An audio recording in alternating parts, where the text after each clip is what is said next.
Donc, Erev Tov. Ce soir, comme je vous l'avais annoncé, donc le thème va être les 10 commandements.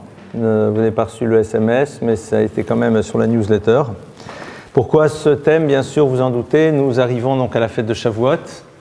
La fête de Shavuot, que l'on appelle la fête des semaines, puisque c'est à l'issue d'un décompte de 7 fois 7 jours que nous arrivons donc à cette fête qui est celle dans laquelle on nous relate la révélation de la Torah, puisque Shavuot, c'est le jour dans lequel a eu lieu la révélation. Alors, on va voir tout de suite pourquoi est-ce qu'on va travailler sur les 10 commandements, mais avant tout, un petit peu en amont, je voudrais quand même juste qu'on s'arrête sur qu'est-ce que représente cette fête. La fête de Shavuot, c'est la fête la plus simple et la plus compliquée du calendrier juif. La plus simple parce qu'en Israël, elle ne dure qu'un jour. En Europe, enfin, à l'extérieur d'Israël, elle dure 2 jours. Et la plus compliquée, c'est parce qu'il n'y a rien dedans. Enfin, quasiment rien.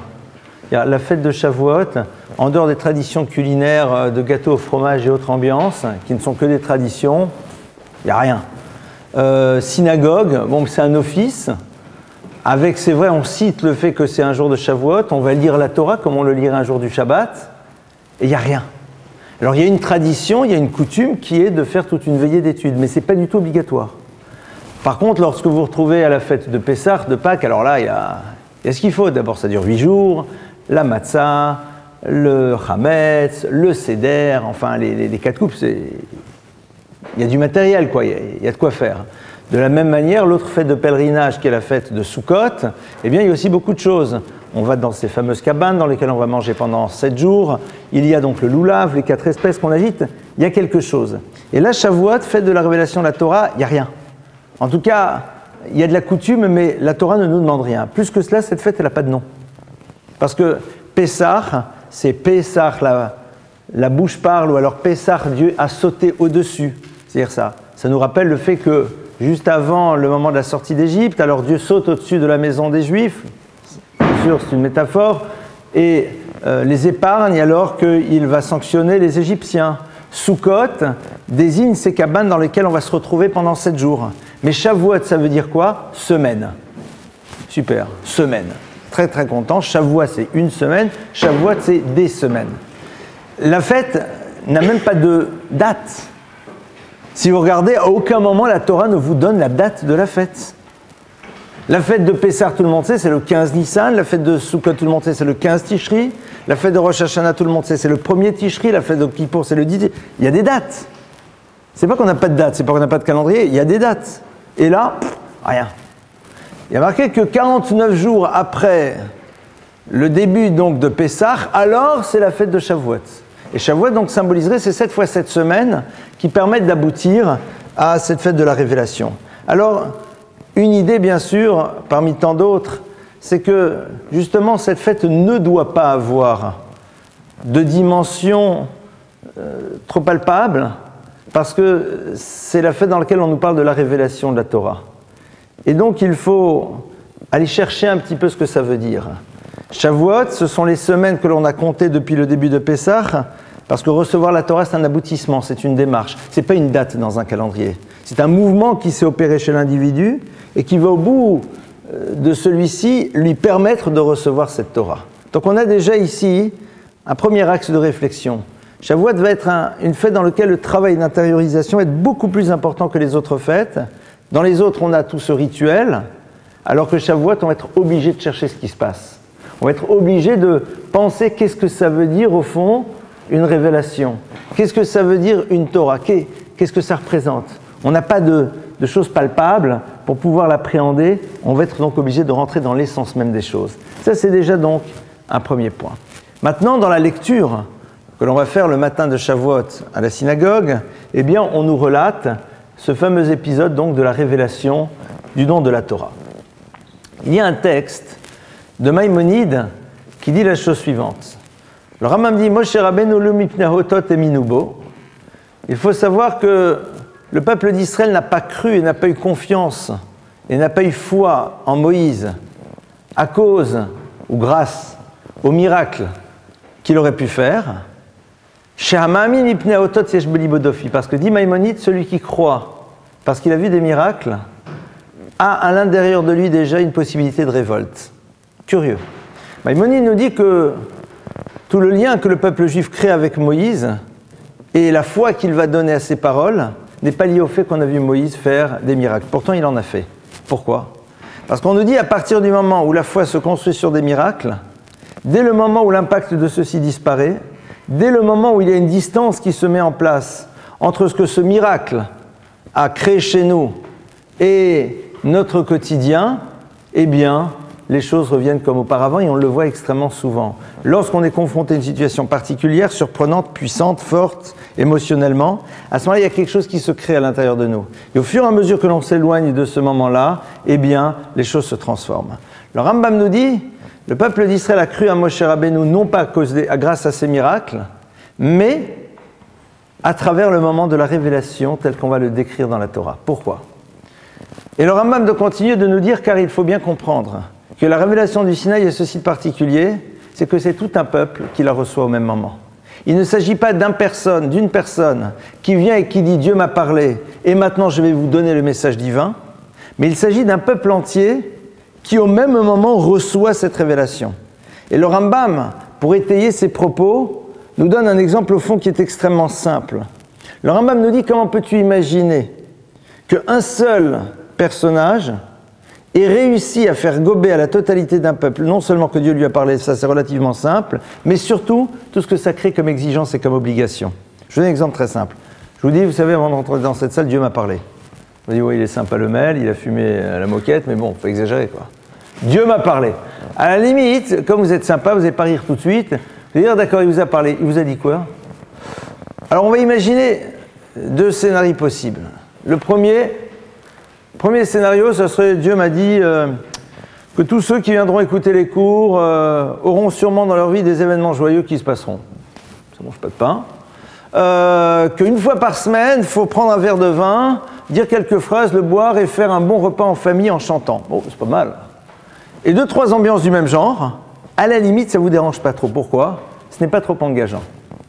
Par contre, si je débarque et je vous dis oui, Dieu m'a parlé, elle a dit tous les vendredis, depuis le coucher du soleil jusqu'à samedi soir, tomber de la nuit, pas le feu, pas la lumière, pas l'électricité. Vous connaissez les lois du Shabbat? 1. 2. Pas de plage. 3. Les crevettes, les homards, les machins. 4. La tsniout. 5. L'étude. 6. La prière. Tous les jours. Pas de session de rattrapage. Et là, je suis juste en début. Hein. Vous dites, ouais, d'accord, le maître, c'est bien. Ah, il t'a parlé, bien sûr qu'il t'a parlé, Dieu. Mais voyons. Il est évident que on ne peut pas imaginer qu'un peuple entier reçoive et accepte une loi aussi complexe, qui crée de telles exigences et qui surtout ne leur donne pas de droits, mais que des devoirs. Parce que s'il y a des systèmes qui, en effet, ont construit à un moment un certain nombre de lois qui créent des exigences, vous constaterez que la plupart du temps, ces systèmes religieux ont donné des droits. Le droit au djihad, le droit à faire énormément de choses. Et c'est vrai qu'à un moment ou à un autre, on réalise que le religieux peut être à l'origine d'un droit que l'on a vis-à-vis des autres. La Torah, ce ne sont que des devoirs. Et plus que cela, parce que tu as reçu cette Torah, ça va construire des exigences, non pas juste au niveau du rituel, mais au niveau du comportement. Le Rambam nous dit, voici ici la clé de la révélation. C'est que le clan d'Israël, le peuple d'Israël vit ensemble cette révélation, et c'est ce qui donne la force aux parents de transmettre à leurs enfants, qui eux-mêmes transmettront à leurs enfants dans cette chaîne ininterrompue jusqu'à aujourd'hui. Et c'est ça, au fond, ce qui s'est passé à ce moment-là, ce qui va se passer donc après-demain, lorsque l'on va relater l'histoire de Shavuot. Alors bien sûr, c'est un sujet qui en tant que tel mériterait d'être développé de manière beaucoup plus large. Je ne vais pas le faire maintenant. Je veux me focaliser sur ces fameuses 10 paroles qui ont été révélées au Sinaï. Au moment où Moïse est au Sinaï, Dieu va s'adresser au peuple d'Israël pour leur donner ces fameuses 10 paroles. Puisque Aseret Adibrot, ce ne sont pas les 10 commandements. Commandements, ce serait Aseret à Mitzvot ou à Chukim, c'est Aseret Hadibrot, les 10 paroles. Il s'agit donc de 10 paroles qui vont être prononcées, et les 2 premières, dit le texte, vont être prononcées directement par le Créateur de l'univers, et toutes les autres vont être transmises au peuple d'Israël par l'entremise de Moïse. Alors bien sûr, faites d'abord un petit test, amusez-vous, à demander aux gens qui sont autour de vous, pour vous, c'est quoi les 10 commandements? Vous verrez que dans l'immense majorité des cas, les gens ne savent pas totalement. Ils vous disent quelques petits trucs, tu ne voleras pas, tu ne tueras pas, etc. et tout, mais après, il y en a pas mal qui vous disent tu ne mentiras pas, ce qui est complètement... c'est pas marqué. Alors on va les reprendre, et je vais utiliser, et ça tombe bien, comme on n'est pas du tout nombreux ce soir, c'est parfait, je vais prendre la base d'un livre qui s'appelle le Sefer HaChinuch. Sefer HaChinuch, c'est un ouvrage qui date du Haut Moyen-Âge, qui est écrit par un maître, dans lequel il récapitule la totalité des 613 commandements, et à la fois développe leur domaine d'application, et en même temps essaye de leur donner un sens, en tout cas un des nombreux sens qu'ils ont. La première des 10 paroles, c'est quoi? C'est « Anochi Hashem Elokecha Sharotzeticha Meretz Mitzrayim ». Je suis l'Éternel ton Dieu qui t'a sorti d'Égypte. Première des paroles. Va dire le Chinuch la chose suivante. Le Amin Shesh Laolam Elo Echad Sheimti Kol Animtsa Umikocho Vechevtso Aya Kol Mashuhu Vaishaya Veyel Adead Vechiotzei Meretz Mitzrayim. Il dit donc la première mitzvah, c'est quoi? C'est le commandement de Emouna, l'obligation que nous avons de croire. Alors, c'est curieux parce que c'est une mitzvah, c'est-à-dire c'est une obligation. La plupart du temps, la notion de foi est vécue comme étant une forme d'option qui est livrée à chaque individu. C'est-à-dire, voilà, vous croyez ou vous ne croyez pas. Or là, le premier des 10 commandements, c'est de croire qu'il y a un créateur à l'univers et que ce créateur nous a sortis d'Égypte. Donc, il y a un seul créateur, il est unique, et deuxièmement, je dois y croire, et deuxièmement, je dois croire au fait qu'il nous a sortis d'Égypte. Une des questions qui se pose, bien sûr, c'est comment est-ce qu'on peut me donner une mitzvah de croire? Comment est-ce qu'on peut m'ordonner de croire, première chose? Et deuxièmement, il est curieux de voir que l'élément que l'on met en exergue, ce n'est pas celui qui a créé l'univers, mais qui sort le peuple d'Israël d'Égypte. Comment se fait-il que le verset ne dise pas « Anochi Hashem Elokecha, je suis l'Éternel ton Dieu, Asher Barati et Haolam, qui a créé l'univers ». Là, on s'arrête sur un moment important de l'histoire du peuple juif, c'est vrai, mais a priori, créateur de l'univers, ça fait mieux quand même. Donc tout d'abord, c'est quoi cette mitzvah de l'Eha-Amin? L'obligation d'Emouna. Lorsque on est face à cette mitzvah, il y a 2 possibilités. La première, c'est de dire « je n'ai pas envie de croire ». Et la seconde, « je suis prêt à croire ». Vous allez me dire « super, il n'y a pas de troisième possibilité ». Pourquoi je l'exprime de cette manière? Je n'ai pas envie de croire. C'est-à-dire, je ne veux pas que quelqu'un m'oblige à croire. Je croirai si je le veux, mais je ne veux pas me sentir obligé de croire. Essayons de réfléchir comment se fait-il qu'on est prêt à croire que si on le veut. Qu'est-ce qui fait que quelqu'un va croire? Alors d'abord, on vit tous sur des croyances. On vit tous sur des croyances, quelles qu'elles soient. On croit que telle et telle chose va nous faire du bien, on croit que telle et telle chose est positive. Mais parce que nous avons une vision qui est extrêmement limitée des choses. Je vais vous prendre un exemple qui va vous faire sourire, j'en conviens. Je crois très profondément dans le fait que lorsque j'aurai absorbé un peu d'alcool ou que j'aurais fumé un petit ou autre chose, je me sentirais bien. Je le crois. Et là, en plus, je peux le verrouiller, je peux le vérifier. À l'instant T, c'est vrai. Mais qui me dit que dans le futur, c'est quelque chose qui est bon pour moi? Aucune certitude. C'est-à-dire qu'à un moment, il y a cette croyance, mais quelque part, je n'ai pas la certitude que dans l'absolu, ça sera toujours bien. La Torah me dit « Anochi Hashem Elokecha », je t'ordonne de faire une démarche dans laquelle tu vas te donner les moyens de croire. C'est-à-dire que la mitzvah, c'est de se donner les moyens de croire. Traduction, la mitzvah, c'est de réaliser que l'individu a la possibilité de croire et que s'il en a la possibilité, il a l'obligation de l'explorer.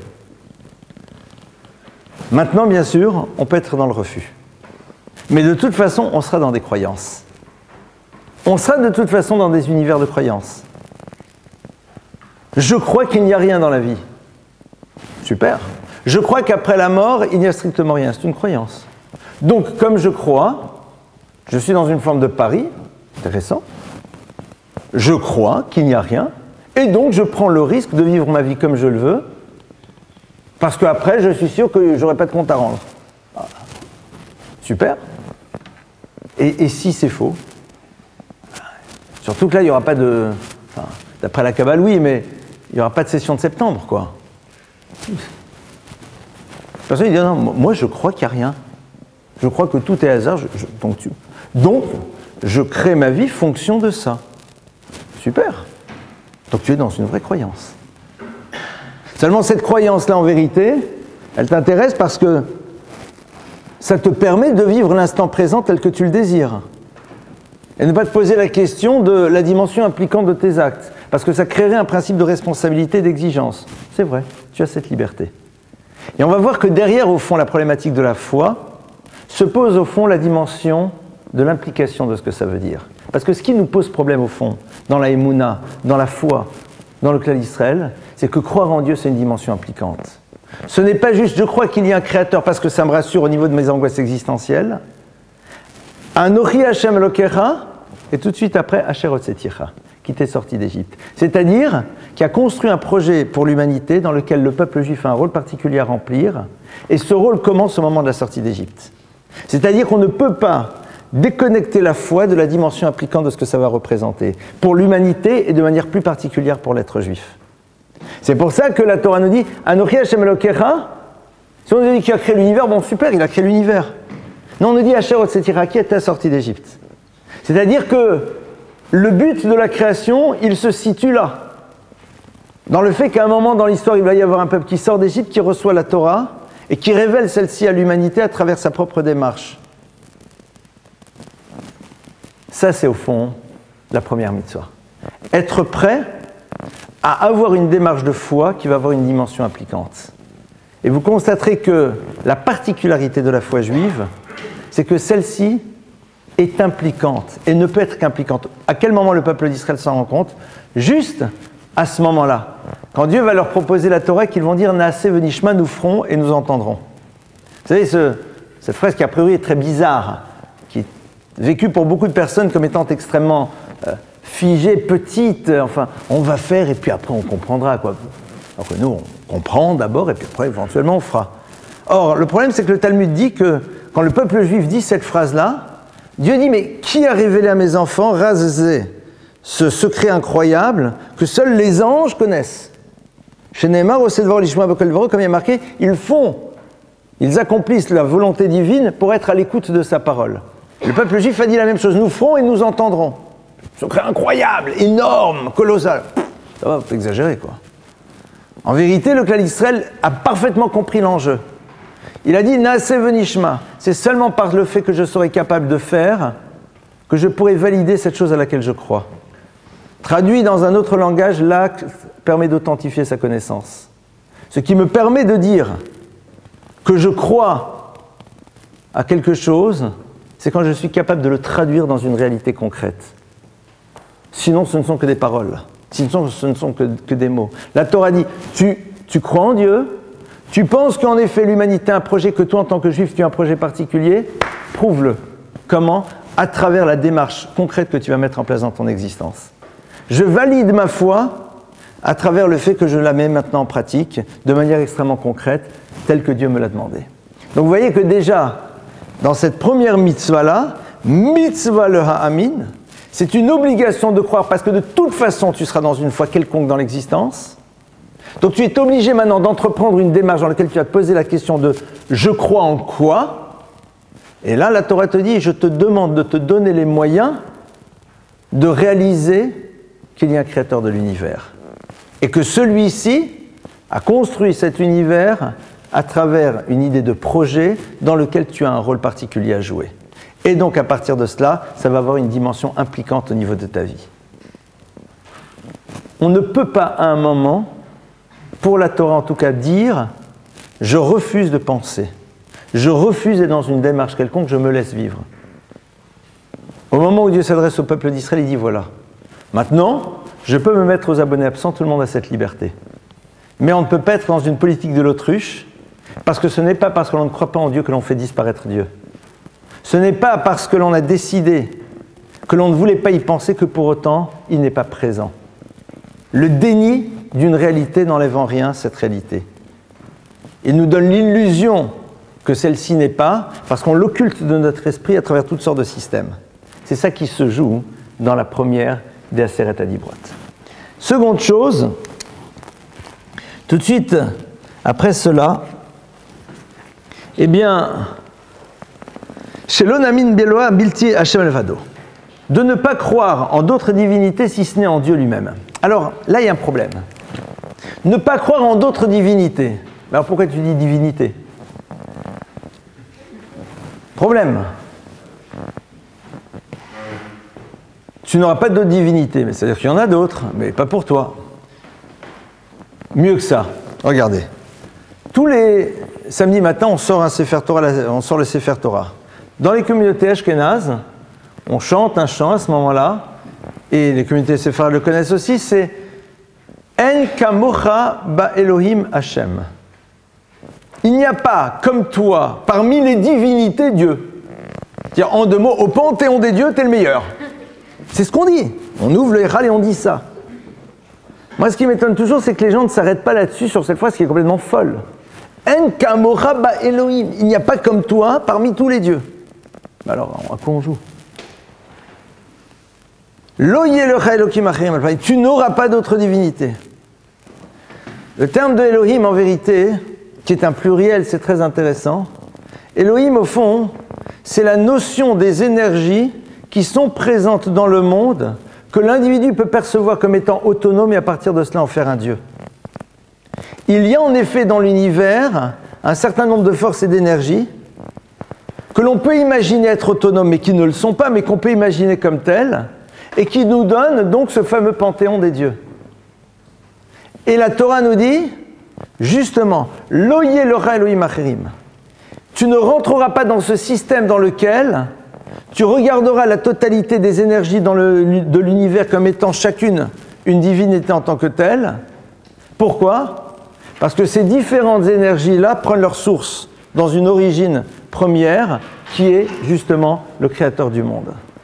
C'est-à-dire que la Torah nous donne ici les éléments qui vont faire qu'à un moment l'humanité va se tourner vers l'idolâtrie. Juste une petite parenthèse. Le Rambam, Maïmonide, va dire la chose suivante. Maïmonide dit, mais à quel moment, au fond, on s'est retrouvé dans l'histoire des idoles? À quel moment ça démarre cette histoire? À quel moment ça commence? Et le Rambam nous dit que l'humanité croyait, au fond, dans l'existence d'un Dieu unique. C'est quelque chose qui était entendable. Abraham va être le premier qui révèle à l'humanité. Abraham n'est pas le premier croyant. Hein. Il y a Noé, il y en a d'autres avant. Abraham est le premier qui révèle à l'humanité la foi en Dieu, et Abraham est le premier qui a une démarche personnelle qui l'amène à comprendre comment est-ce qu'on arrive à croire en Dieu.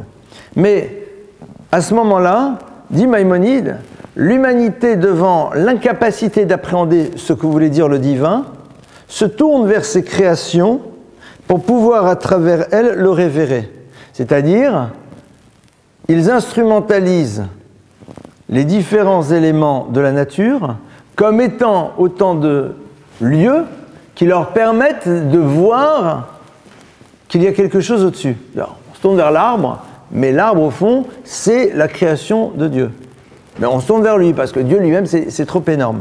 Seulement, ce qui se passe, dit le Rambam, c'est qu'au bout d'un moment, ce qui était moyen devient but, et que l'arbre, qui n'était qu'un moyen de percevoir la grandeur du divin par excellence, devient lui-même une divinité.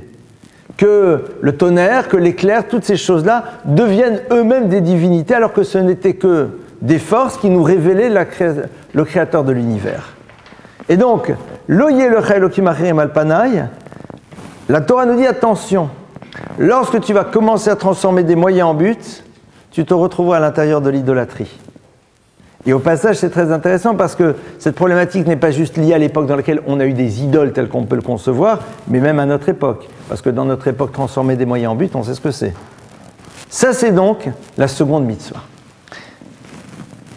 C'est-à-dire que on peut parfaitement croire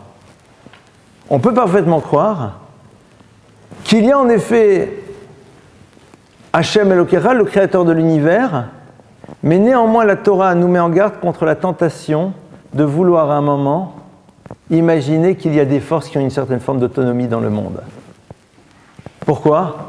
Parce que c'est le point de départ vers la rupture qu'il y a de notre relation de dépendance avec le Créateur. À partir du moment où je pense qu'il y a dans l'univers des énergies qui ont leur autonomie, je prendrai un jour mon autonomie et je considérerai que je ne dépends plus de lui. Jusqu'au jour où Dieu rappelle à l'individu que, qu'il veuille ou pas, il dépend totalement de lui. ne serait-ce qu'à travers le rapport au corps, le rapport à la santé, ce que vous voulez. Donc, on peut être dans cette première mitzvah de Anochi, je crois qu'il y a un Dieu unique qui est à l'origine de tout, qui nous a créé, et pas juste qui nous a créé, qui nous a sortis d'Égypte, donc je rentre dans un projet, mais à un moment, et regardez d'ailleurs dans notre monde, la politique pense qu'elle a une autonomie, l'armée pense qu'elle a une autonomie, la médecine pense qu'ils ont une autonomie, c'est-à-dire, c'est bon, on se débrouille tout seul, quoi. On gère. Tu gères rien du tout, mon frère. Il suffit d'un souffle de vent et tout ne fonctionne plus. C'est ça le Elohim Acherim. C'est-à-dire, vous voyez qu'on peut tous tomber là-dedans. Et on peut être complètement croyant et à un moment avoir foi dans la divinité de l'économie. Vous comprenez, si je n'ouvre pas mon magasin Shabbat, ça ne marchera pas. C'est-à-dire que tu penses que c'est le système économique qui a ses règles et qui, lui, va... Super. Il est évident que si à un moment je ne fais pas ce que je pense, même si ce n'est pas ce que Dieu me demande, ça ne pourra pas fonctionner. Donc tu deviens autonome. C'est-à-dire que tu gères complètement. Laisse-moi. C'est bon Dieu, je gère. Vous connaissez la fameuse histoire là, du gars qui est à Manhattan et qui cherche une place de voiture désespérément pour un rendez-vous à 10 millions de dollars. Et puis il dit à Dieu, je t'en supplie Dieu, tu me donnes une place, vous la connaissez parfaitement. Tu me donnes une place, je mets les tefs, je mange cachère et tout. Ah, 10 millions de dollars, on est prêt à faire des sacrifices. Et puis à un moment, il y a une place qui se libère, il dit hey, Dieu, bouge plus, c'est pas grave, c'est bon, j'ai trouvé tout seul. Ça va, c'est-à-dire, je gère. Alors, c'est vrai que je vous le dis de cette manière un peu légère, j'en suis conscient, mais l'enjeu, au fond, il est là. Et si on le ramène à notre réalité, il est terriblement concret. C'est-à-dire, si, c'est l'expression d'une véritable incohérence, qu'on a tous à un moment ou à un autre. Ça, c'est donc la deuxième mitzvah. La troisième mitzvah, c'est de ne pas faire pesel, v'chol masecha, de ne pas faire toutes sortes d'images et de représentations. Alors là, il s'agit de quelque chose qui nous semble encore beaucoup plus étrange à notre niveau, la problématique des représentations, de ne pas faire des représentations de divinité. Pour comprendre cela, je vais vous citer un texte du Talmud qui raconte l'histoire d'un maître qui un jour parlait sur le roi Menaché qui était un idolâtre patenté, et ils étaient en train d'étudier justement et ils disent « Demain nous allons discuter de nos collègues », c'est-à-dire de Menaché, du roi Menaché qui avait fait tellement d'idolâtrie. Et la Gemara nous dit que le roi Menaché lui apparaît en rêve. Il dit « Oh, tu m'appelles ton collègue ?» Attention, on est avec des maîtres du Talmud, hein. C'est pas n'importe qui. Alors moi j'ai dit à ce maître, un des maîtres du Talmud, il dit « Je suis ton copain, moi. » Alors l'autre il dit ben, « Ouais, enfin, Et il dit « Dis-moi, je vais te poser une question. » Il lui pose une question de loi sur la loi juive, je ne vais pas rentrer dans les détails quelle question il pose. Il dit « Tu connais la réponse ?» Il répond « Non. » Et il lui donne la réponse, le roi Menaché. Alors ce maître lui dit « Je ne comprends pas, vous étiez tellement brillant et vous avez fait un truc pareil. Vous étiez en plein dans les idoles, et vrai, l'idole, là, le machin. C'est quoi cette histoire de fou? Tu viens de me révéler ta brillance, ton intelligence. Tu as posé une question, je ne sais pas, et pourtant c'est un maître du Talmud. Et vous avez fait ça. Et là, il lui donne une réponse qui est très curieuse. Il dit, si tu as été à notre époque, tu aurais relevé les pans de ta longue redingote pour y aller aussi. Alors, on entend cette réponse, mais en plus, il y a des détails inintéressants a priori. Tu aurais relevé, tac, tac, pour y aller, parce que... De quoi il s'agit? Vient le Maharal de Prague nous dire la chose suivante, entre autres, hein, c'est une parcelle de l'explication sur ce texte, qui est absolument fabuleuse. Eh bien, le Maharal nous dit que c'est sûr qu'on ne peut même pas imaginer ce que pouvait représenter l'attrait de l'idolâtrie. À tel point que les maîtres du Talmud nous disent que Dieu l'a fait disparaître. Donc on ne peut plus comprendre ce qui se joue là-dedans. On n'arrive pas à percevoir. Le roi Menaché lui dit, tu sais, nous étions parfaitement conscients de la dimension complètement folle de ce que nous étions en train de faire. Et quand nous y allions, nous ne relevions pas les pans de notre redingote. C'est-à-dire, nous espérions qu'il y ait quelque chose qui nous empêche d'y arriver trop rapidement pour ne pas le faire. Parce que, quelque part, la redingote leur empêchait de faire de longues enjambées. C'est-à-dire qu'il y avait donc cette forme d'ambivalence absolue dans un désir extrêmement fort d'être dans un service idolâtre, et en même temps une conscience aiguë qu'il ne fallait pas le faire, il y a un espoir un peu fou que peut-être un élément extérieur les bloquerait pour ne pas y accéder. Il dit, mais toi, tu n'aurais même pas eu ce désir de ne pas le faire. Tu aurais tout fait pour être sûr de pouvoir y accéder. Donc on est ici en effet dans la notion de l'osot Pessel, dans quelque chose qui pour nous est quand même très très difficile à appréhender parce qu'on ne sait plus ce que ça veut dire. On ne sait plus véritablement ce que ça veut dire et où se situait cet attrait. Et c'est ce que le Talmud nous dit. À l'époque, le Talmud aussi dit, voilà, comprenez déjà plus qu'est-ce qui s'est joué là-dedans. Juste derrière, eh bien, on va nous avoir ici l'interdiction donc de ne pas faire de faux serment. Alors là, chez l'Onishba le Batala, c'est très intéressant. Là, on est ici, non pas le faux serment, c'est-à-dire je fais un faux serment et je dis que monsieur machin a volé alors qu'il n'a pas volé. Mais là, il dit chez l'Onishba le Batala que l'on ne fasse pas de serment en vain. Et là, c'est très différent. Chav, c'est en vain. Et là, Gemara nous dit, ça peut être quoi? Ça peut être quelqu'un qui dit qu'il jure que cette chaise, c'est une table. Un truc. Enfin, des serments en vain, quoi. Il dit, ouais, je vous jure qu'il s'est passé ça, mais il n'y a aucune implication. Pour nous, l'interdiction du faux serment, c'est le tribunal, la condamnation et les faux témoins. Pas du tout. Shvuat Shav, c'est l'interdiction à un moment d'utiliser le principe de la shvua, c'est-à-dire du serment, on va comprendre ce que c'est. Shav, c'est-à-dire en montrant que ça n'a aucune valeur. Derrière cela, qu'est-ce qui se joue entre autres? Parce qu'il faut bien comprendre que quand je vous donne ces explications, elles ne sont qu'une des explications parmi les multiples autres que l'on peut voir sur ce texte. Mais shvuat shav, c'est quoi? C'est annuler ce qui fait au fond la spécificité et la puissance de l'homme, c'est-à-dire le pouvoir de sa parole. Lorsque quelqu'un jure, il installe quelque chose de concret dans le monde. Lorsque par exemple quelqu'un témoigne, on considère que sa parole, elle décrit une réalité et c'est la raison pour laquelle on ne peut pas revenir sur un témoignage dans la tradition juive. Une fois que tu as dit, tu as installé quelque chose. Tu as dit, c'était comme ça. Alors si c'était comme ça, c'est comme ça. Ah, mais c'est faux. Ben non, ça ne peut plus l'être.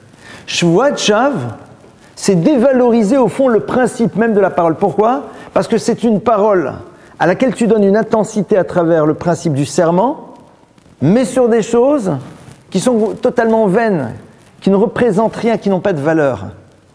C'est au fond la dévalorisation de ce qui fait la spécificité de l'homme, et ça fait partie des Aseret Adibrot. Derrière là, on a donc le prémisse de tout ce qui a trait à la vigilance que l'on doit avoir vis-à-vis de la parole. C'est-à-dire qu'à partir de Shvuat Shav, ce n'est pas juste le problème du serment Batala, et donc c'est intéressant parce que, alors je vous rassure tout de suite, il faut utiliser le nom de Dieu. Shvuat Shav, il faut, c'est pas un serment, c'est pas juste, ouais je te jure que ça s'est passé comme ça, mais on n'est pas loin. Et le je te jure que ça s'est passé comme ça, alors qu'en réalité ça ne s'est pas passé comme ça, c'est quand même un interdit des Chachamim, c'est-à-dire que les maîtres nous l'ont interdit aussi de la même manière. Et on connaît les ambiances. Ouais, je te jure, c'était comme ça. Exactement comme tu l'as dit, non? C'est un faux serment. Le batala. Tu as utilisé la force du serment pour affirmer quelque chose qui est inexact. Ah, mais ça va, c'est bon, c'est pas grave, j'exagère. Ben non, on n'exagère pas. On n'exagère pas parce que la parole, comme on l'a vu souvent dans ce cours, est créatrice. La parole met en place quelque chose, elle est fécondante, on ne peut pas s'amuser avec. Donc derrière ça, il y a toute la problématique du rapport à la parole qui est posée et qui est au fond, vous savez, une grande difficulté que nous avons tous. Il y a un texte, d'ailleurs, j'ai entendu de quelqu'un hier, une explication que j'ai beaucoup aimée, juste pour faire une petite parenthèse. Le Talmud dit qu'il n'y a rien de plus heureux que le porc et rien de plus triste qu'un chien. Pourquoi? Alors, première explication, parce que le porc, là où il se trouve, il a de quoi manger. Par contre, le chien, lui, dès qu'on voit un chien, souvent les chiens aboient, ils nous ennuient, hop, un petit coup pour le faire partir. Explication classique. Le Gaon de Vilna dit autre chose. Il dit, il n'y a pas plus heureux que le porc. Pourquoi? Parce que l'interdit du porc, tout le monde le respecte. ou même si ce n'est pas tout le monde, mais beaucoup de gens le respectent. Plein de gens ne mangent pas kasher, mais ah non, je ne mange pas de porc. Ils ne font pas Shabbat, mais ne mangent pas de porc. Par contre, le chien, c'est quoi? C'est le symbole de tout ce qui a trait au rapport au langage. Il n'y a rien de plus malheureux que lui. Pourquoi? Parce que personne ne fait attention. Personne ne fait attention au rapport au langage. Cette vigilance, elle est quasi inexistante. Et pourtant, elle est fondamentale. Et elle se joue dans les Aseret Adibrot, dans les 10 paroles. Maintenant, suivant. Alors, après, on a l'obligation du respect du Shabbat. Et là, vous savez que on va voir donc l'obligation de sanctifier le Shabbat et le fait que l'on ne doit pas effectuer de travaux interdits le Shabbat. On a deux choses qui se jouent dans la même dimension. La première, c'est sanctifier le Shabbat. C'est-à-dire que Shabbat, ce n'est pas juste un jour qui nous tombe dessus. Dans les 10 paroles, on dit, voilà, il faut le sanctifier par la parole et être vigilant par rapport à lui. Pourquoi on s'est tourné vers le Shabbat? Pourquoi dans les 10 paroles, on ne vous parle pas de Kippour? Kippour, a priori, c'est fort, Kippour. Qu'est-ce qui se joue dans Shabbat? Shabbat, c'est le lieu de rencontre particulier qu'a le peuple d'Israël avec son Créateur. Shabbat, c'est le moment dans lequel l'individu valide le principe même de la création en montrant que celle-ci est au service de l'homme et que l'homme n'est pas au service de la création. Comment cela? Toute la semaine, nous nous investissons dans l'univers et Shabbat, nous ne pouvons plus nous investir, nous devons ramener l'univers à nous. On montre à travers le Shabbat la finalité de l'humanité. La finalité de l'humanité, c'est appelé justement Yom Shekul Shabbat, un jour qui ne sera que Shabbat. C'est-à-dire un monde dans lequel l'investissement de l'individu dans le monde disparaîtra parce que tout ce qu'il y aura investi maintenant lui reviendra comme autant de bénéfices par rapport à une vie qui sera construite sur d'autres principes, bien sûr. Le Shabbat, c'est montrer qu'on est capable, tout en étant dans un monde de l'action, de montrer que la finalité, ce n'est pas ce que nous créons en semaine, mais c'est d'être capable de ramener tout cela par rapport à nous. Seulement, dans l'univers dans lequel nous sommes obligés d'investir pour que les choses nous reviennent. Et dans la finalité, ça sera Kulo Shabbat, c'est-à-dire l'investissement que nous aurons produit auparavant sera celui qui nous reviendra au quotidien. Ça, c'est encore une autre histoire. Donc, derrière cette mitzvah du Shabbat, il y a une réflexion que l'homme doit avoir sur ce que représente le travail, sur ce que représente l'investissement, et à partir de là, avoir même un rapport à l'économie qui va être radicalement différent. Ça, je vais un peu rapidement parce que sinon après, on ne pourra pas aller jusqu'au bout.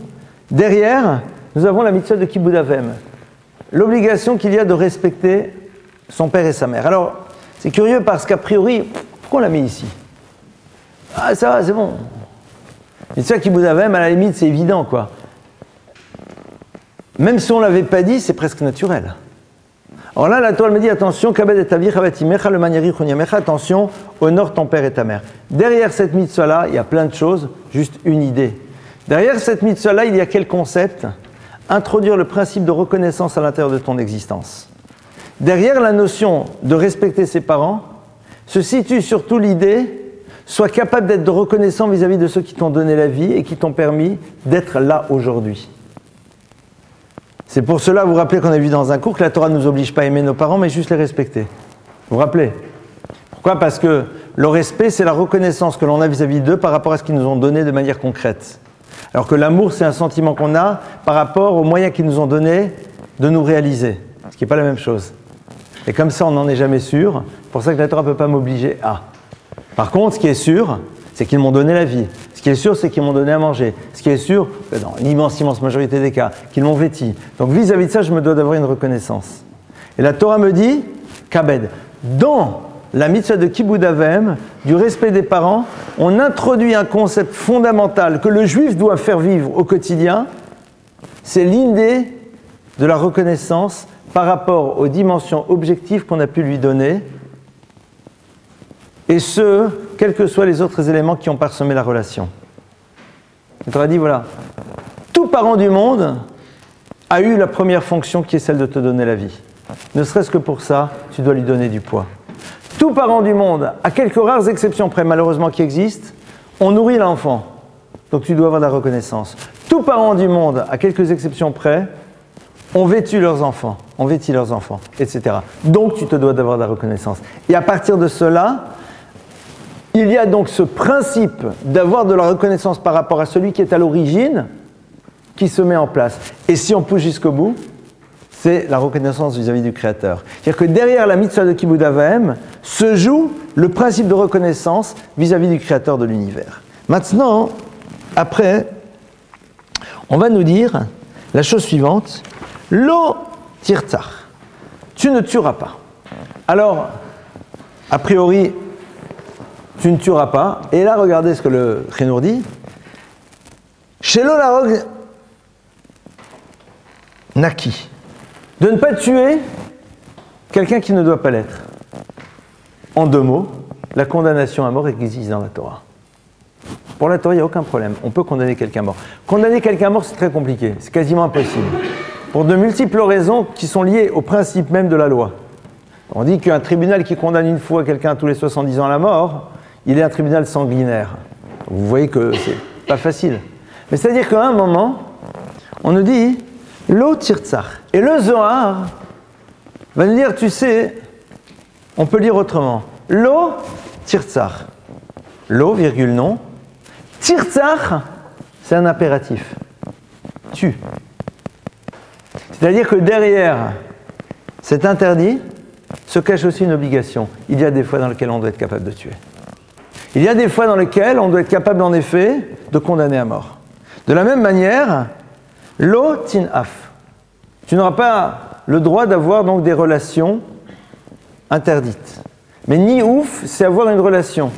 De la même manière, le Zohar dit tinaf. Tu dois avoir des relations. Où? Dans le cadre. Quel cadre? Le cadre du couple. Lo tinaf, c'est donc l'interdiction à un moment. C'est quoi? Qu'est-ce qui se joue derrière? C'est tout simplement d'être dans une relation qui ne peut pas aboutir. C'est-à-dire que pour la Torah, le sens même d'une relation physique entre un homme et une femme, c'est l'aboutissement d'un univers dans lequel on s'est engagé l'un par rapport à l'autre pour construire un futur. Puisque le principe même de la relation physique annonce un futur. Même si après, techniquement parlant, parfois, ça ne va pas venir tout de suite. Et donc la Torah dit, c'est pas possible d'imaginer cette rupture entre ce qui est le principe d'aboutissement d'un futur et de quelque chose qui, dans son essence, est là pour tout sauf pour annoncer un futur. La Torah considère que le principe de la relation n'a de sens que dans la mesure où ça s'inscrit dans un cadre de responsabilité dans lequel on veut s'engager. Sinon, ça n'a pas lieu d'être. On continue. Lotignov, tu ne voleras pas. Il ne s'agit pas d'interdiction de piquer dans le portefeuille de l'autre, qui est interdit aussi, je vous rappelle tout de suite, je vous le rappelle. C'est l'interdiction de ne pas kidnapper. Interdiction du kidnapping, pas l'interdiction du vol. Pourquoi? L'interdiction du vol, elle est marquée dans un autre verset dans la Torah, mais elle n'est pas dans les 10 commandements. C'est-à-dire, si quelqu'un vient et dit, il prend une personne 20 €, vous dites, interdiction, les 10 commandements, pas vrai, monsieur. C'est un interdit de la Torah, j'en conviens, il y a l'obligation de rembourser, j'en conviens, dans les 10 commandements, on ne parle pas de ça. Pourquoi est-ce qu'on parle du kidnapping? C'est très simple. Parce que le kidnapping, eh bien, est coupable de mort dans la tradition juive. Dans la Torah, celui qui kidnappe est coupable de mort. Or, tous les interdits qui sont dans les 10 commandements, si on les a transgressés, rendent l'individu coupable de mort. Alors, comme je vous l'ai dit, pour être coupable concrètement de condamnation à mort en ayant transgressé un interdit, il faut se lever de bonne heure. Parce qu'il y a énormément de conditions qui rendent quasiment impossible la possibilité de cette condamnation. Mais la totalité des interdits présents ici ont la même sanction. Donc c'est la raison pour laquelle, eh bien, ici il s'agit de l'interdit du kidnapping. Après, l'interdiction de faire un faux témoignage. Donc là, c'est quoi l'interdiction de faire un faux témoignage? Donc on n'est plus dans le serment en vain, hein. C'est pas la même chose. C'est quoi un faux témoignage? Pourquoi? Parce que le mensonge est quelque chose qui est complètement antinomique avec le principe même de la création. Pourquoi? Lorsque Dieu crée l'univers, il le crée, et on se rappelle que Chotamo shel HaKadosh Baruch Hu Emet, le sceau de Dieu, c'est vérité. faire un faux témoignage, c'est tout simplement aller à l'encontre même de la base qui permet au monde de fonctionner de manière normale. Parce que c'est quoi faire un faux témoignage? Faire un faux témoignage, c'est un moment ne pas raconter la vérité. C'est donc construire un univers qui, à terme, implose. Et on le voit. On le voit dans l'univers politique, on le voit partout. À un moment ou à un autre, on est dans un faux témoignage, on témoigne que telle et telle chose, alors que ce n'est pas vrai, et après, tout le système fonctionne sur ce principe. C'est pas simple de n'être que dans la vérité. Mais c'est ce que Dieu attend de l'homme. Akadosh Baruch Hu attend de l'homme de n'être que dans la vérité, parce que si je sais que je ne puis être que dans la vérité, ça me donnera les moyens de ne pas faire des choses que je ne pourrais de toute façon dissimuler. La liberté que l'on a de ne pas dire la vérité nous donne la possibilité de faire certaines choses qu'on pourra ne pas révéler. Mais si je n'avais pas cette liberté-là, ça me donnerait les moyens de ne pas agir de cette manière. Parce que je sais que j'ai cette possibilité d'être dans le mensonge, c'est-à-dire de faire un faux témoignage, parce que derrière ça, c'est ça qui se joue, alors je me donne cette possibilité de faire un peu ce que je veux. Donc derrière cela, c'est au fond le principe de... Si demain on me demande de témoigner sur moi-même, est-ce que je pourrais dire je témoigne que je n'ai jamais fait ça? Non. Non. Je vais être mal. Donc c'est la raison pour laquelle je vais faire en telle sorte de pouvoir témoigner sur moi-même, de dire oui, je ne l'ai jamais fait. Je vous regarde dans les yeux. Vous me regardez dans les yeux. Vous avez une fois volé? Vous avez une fois témoigné? Oui, oui, bien sûr. D'accord qu'on va être un peu gêné. Donc qu'est-ce qu'on va faire? On va raconter n'importe quoi. Comment c'est qu'on peut raconter n'importe quoi? On se donne la liberté de le faire. Ça, c'est encore une autre notion qui est ici. Et dernière chose, et c'est la fin, l'otachmod, tu ne convoiteras pas. Là, c'est bizarre, parce qu'on s'attendrait que la fin des 10 paroles, c'est quelque chose de puissant. Or là, l'otachmod, tu ne convoiteras pas. Puis c'est quoi cette histoire de ne pas convoiter? J'ai pas le droit de dire que la voiture de l'autre, elle me plaît bien. Il n'y a pas marqué que j'ai pas le droit de voler. J'ai pas le droit de convoiter. Il n'y a pas marqué que tu n'as pas... C'est-à-dire que je n'ai pas le droit de dire « Waouh, elle est super cette voiture, qu'est-ce que j'aimerais avoir la même ?» J'ai pas le droit. J'ai pas le droit de regarder le bijou de la copine. Pourquoi? Il est où le problème? Tant qu'il n'y a pas de passage à l'acte. Or, on nous dit « L'otachmod, tu ne convoiteras pas. » Alors, bien sûr, l'halakha nous dit « Shelo le halot b'marchavotenu lasot tachbulot la kachatanu mashu le zolatenu v'achenu » de ne pas commencer à construire un système pour pouvoir éventuellement obtenir ce qui appartient à l'autre. C'est-à-dire, l'autre, un très beau bijou, un très beau tableau. Je vais payer, hein, monsieur le rabbin, je paye la somme normale. L'autre n'est pas du tout vendeur. Mais qu'est-ce que j'ai envie de ce tableau chez moi? Et que je te commence à organiser un système pour faire en telle sorte que l'autre un jour se retrouve à être obligé de me le vendre. Je l'ai payé, l'otachmod. Qu'est-ce qui se joue derrière? Et pourquoi c'est la fin? Pourquoi c'est la finalité? Pourquoi c'est le dernier des 10 commandements, des 10 paroles? Alors, il y a plusieurs explications, bien sûr, mais derrière l'otachmod, on est complètement en lien avec le début. Si quelqu'un est ma'amine, si une personne est véritablement dans le principe de la foi dans le Créateur de l'univers, et que cette foi l'amène à avoir confiance en Dieu, alors il est inimaginable de considérer qu'une chose que je devrais avoir, je ne l'ai pas. À partir du moment où elle n'est pas chez moi, c'est qu'elle ne fait pas partie de mon histoire. Donc pourquoi tu veux que je la convoite? Convoiter, c'est à un moment ne pas faire confiance à la manière dont Dieu a construit et organisé l'univers. Et c'est pas simple. C'est à un moment. Si ça devait être chez toi, tu aurais eu la possibilité de l'avoir. Si c'est pas chez toi, c'est que ça ne fait pas partie de ton histoire. Pourquoi? Parce que le Créateur de l'univers organise l'histoire. C'est pas simple. C'est-à-dire que vous réalisez quelles sont les implications de ce que ça veut dire dans notre vie. Chez l'olachmod, alors bien sûr, je vois quelque chose dans un magasin, j'ai le droit d'en avoir envie et de l'acheter. Mais là, il s'agit de quelque chose qui est chez l'autre et l'autre ne veut pas que ça vienne chez moi. Est-ce que j'ai le droit de dire à quelqu'un, écoutez, est-ce que vous êtes vendeur de ce tableau? Il me dit oui, totalement. Ou non, je ne pensais pas, mais si ça vous intéresse, pourquoi pas, on peut discuter. Ça, j'ai le droit. L'interdiction, c'est quoi? C'est à partir du moment où je sais que l'autre ne voudrait pas, et malgré tout, je mets en place un système pour pouvoir l'obtenir.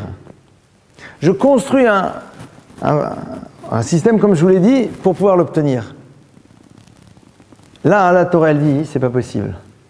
Parce que si, quand tu demandes à l'autre, l'autre ne veut pas, ça veut dire que ça doit pas être dans ton histoire. Alors, depuis quand tu bouleverses l'histoire? Si Akadosh Baruch Hu considérait que cette chose-là, tu en as besoin, ou elle t'est nécessaire, Akadosh Baruch Hu peut faire en telle sorte que l'autre, au moment où tu te tournes vers lui, ait envie de te le vendre.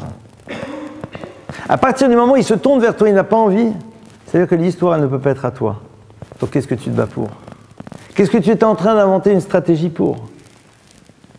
Ça, c'est l'interdiction donc de l'Otachmod. Alors, bien sûr,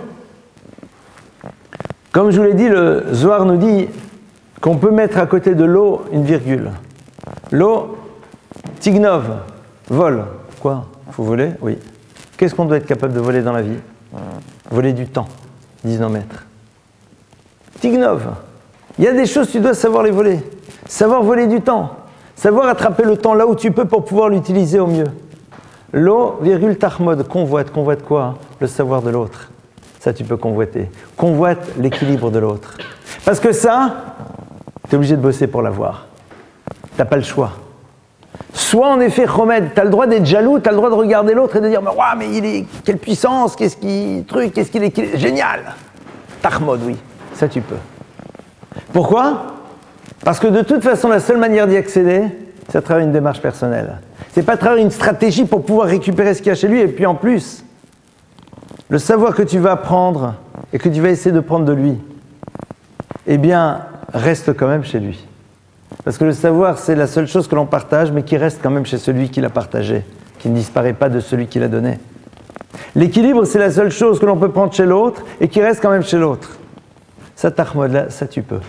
Mais sur le reste, à partir du moment où ta Hamda, c'est quelque chose qui va faire que ce qui était à lui n'est plus à lui et maintenant va devenir chez toi, ça, c'est pas possible. Parce que si ça devait être chez toi, Dieu aurait fait en telle sorte que ça soit véritablement chez toi. Le jour de Shavuot, on va lire donc ces 10 paroles.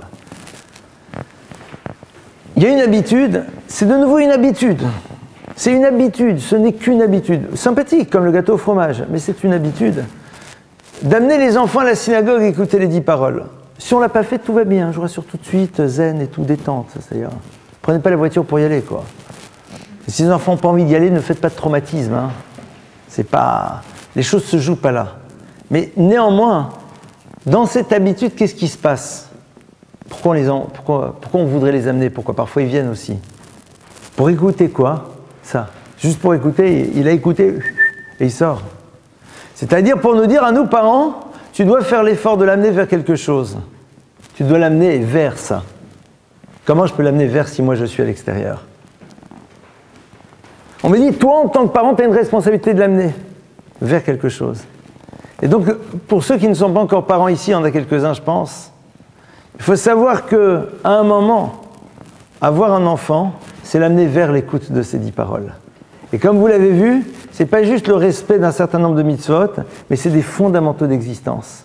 Voilà un petit peu l'enjeu qui se joue à la fête de Shavuot. Et on comprend pourquoi justement cette fête n'a pas trop de rituels, n'en a quasiment aucun. Parce que c'est une réflexion que l'on doit avoir.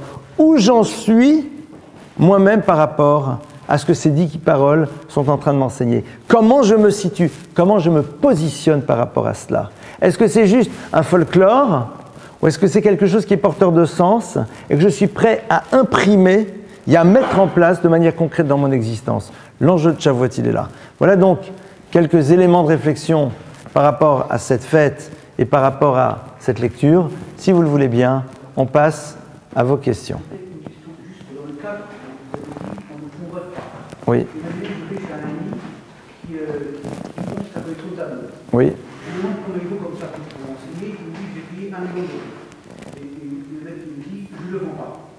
Et moi je lui dis, je suis d'affaires, j'achète 1 milliard d'euros. Et Lucas est très content, il me dit, je vends tout. Eh bien non, c'est l'interdiction de l'Otachmod. Mais je suis très content, il dit, comment il me débarrasse Oui, malgré tout. Non, il n'y a pas moyen d'arranger le coup. Et si après il me dit je te le rends quand même, tiens, je te le rends après, une semaine après. Ça, il peut. Tout le monde a le droit de changer d'avis. Mais l'autre mode, c'est construire un système pour amener l'autre là où on veut. C'est la même chose dans plein d'autres choses d'ailleurs. Oui. Dans l'interdiction des faux témoignages, est-ce que le mensonge par omission, est-ce que c'est une interdiction aussi, ou est-ce que dans certains cas, il y a droit pour protéger l'autre Quand on est dans le cadre du Beth Din, du tribunal rabbinique, non, c'est pas possible. Le problème majeur, c'est quoi? C'est quand justement on te demande de témoigner dans... Parce que d'abord, on n'a pas le droit de ne pas témoigner. On a une obligation de témoignage pour la Torah. Maintenant, la question elle est la suivante, c'est une question qui est assez délicate, mais qui est traitée, sur laquelle il y a des réponses. C'est qu'est-ce qu'on fait quand on est convoqué pour témoigner dans un tribunal qui n'est pas basé sur les lois de la Torah? Et le problème, c'est quoi? Je vais prendre un cas tout bête, pas un cas concret. Je sais pertinemment que dans tel cas, la Torah ne condamne pas ou condamne de cette manière. Par contre, le tribunal, lui, va donner une condamnation qui est totalement hors de propos par rapport à ce que la Torah nous dit. Est-ce que j'ai le droit ou pas? Ça, c'est les questions. Je ne te donne pas la réponse. Si tu as la question, tu m'appelles. C'est-à-dire que chaque cas est un cas particulier. Mais c'est chaque fois un problème. Maintenant, vous allez me dire, on est dans un état de droit dans lequel, en tant que citoyen, je suis soumis à la loi. Est-ce que la loi m'oblige à témoigner? C'est un deuxième problème. Parce que, est-ce que la loi m'oblige? Est-ce que j'ai le droit de récuser une place de juré, par exemple? J'ai le droit. Donc j'ai le droit d'utiliser aussi ce que la loi me donne comme possibilité pour ne pas, à travers ma parole, créer une condamnation qui, pour la Torah, en effet, ne serait pas du tout du même principe. Voilà, je dirais que ça, c'est la base de la réflexion, mais qui est bien sûr, au cas par cas, est beaucoup plus fine. Voilà, mais c'est un petit peu, c'est le point de départ. Oui? Moi, c'est le 8e commandement sur le kidnapping, qui n'est pas vraiment... La Torah dit que l'on n'a pas le droit de kidnapper quelqu'un.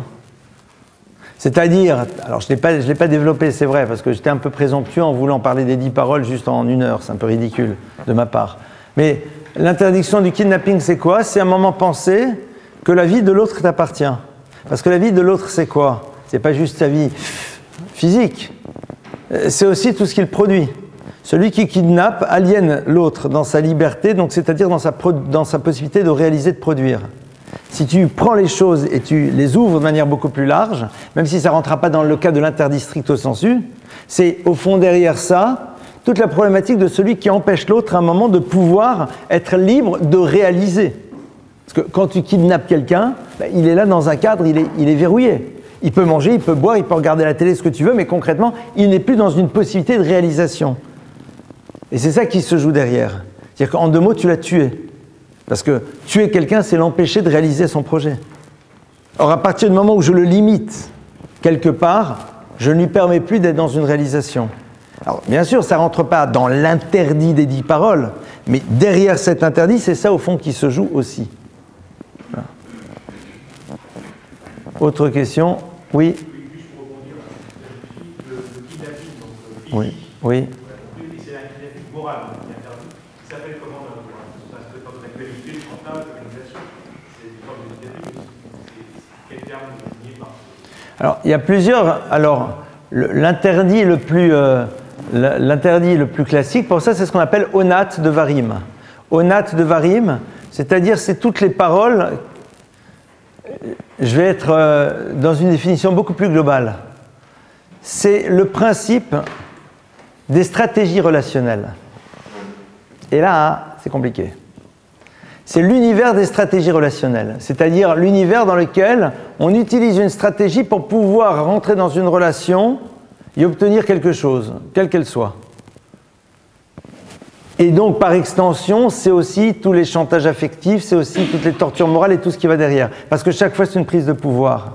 Donc, c'est-à-dire, alors de manière très globale, très large, c'est ce que j'appellerais l'univers des stratégies relationnelles. C'est-à-dire, faire en telle sorte que l'autre aille quelque part, alors qu'en vérité, c'est pas là où il aurait dû être. De manière concrète, il y a une autre ONA qui est, par exemple, l'interdiction de vendre un objet bien plus que son prix communément acceptable. Mais pourquoi l'autre accepte?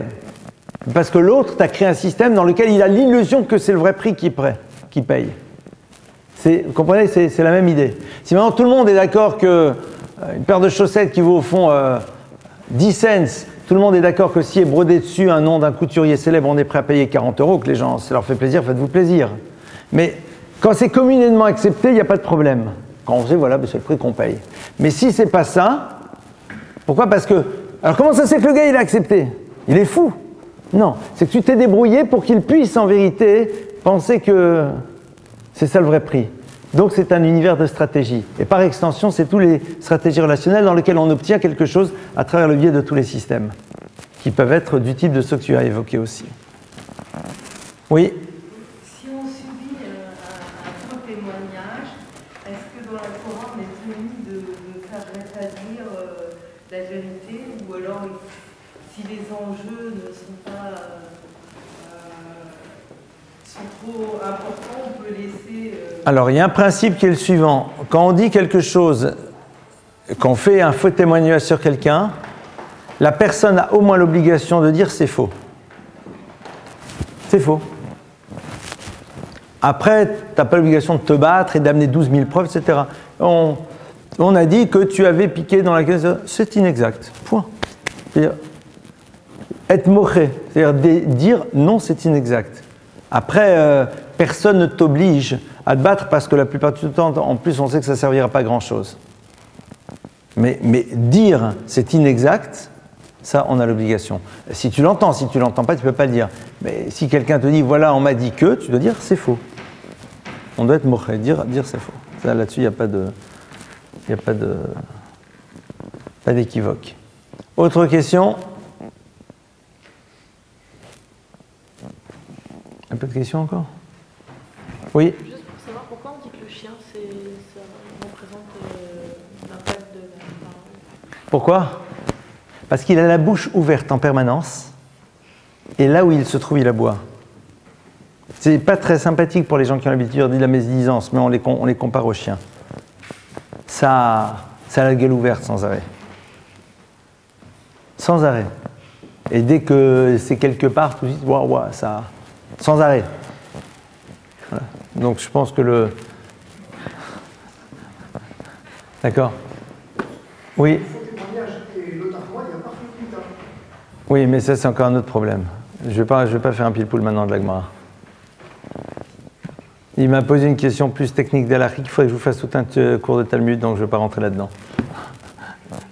Ça serait encore pour spécialistes. Oui, autre question? Très bien. Je vous souhaite une bonne fête de Shavuot. Je vous rappelle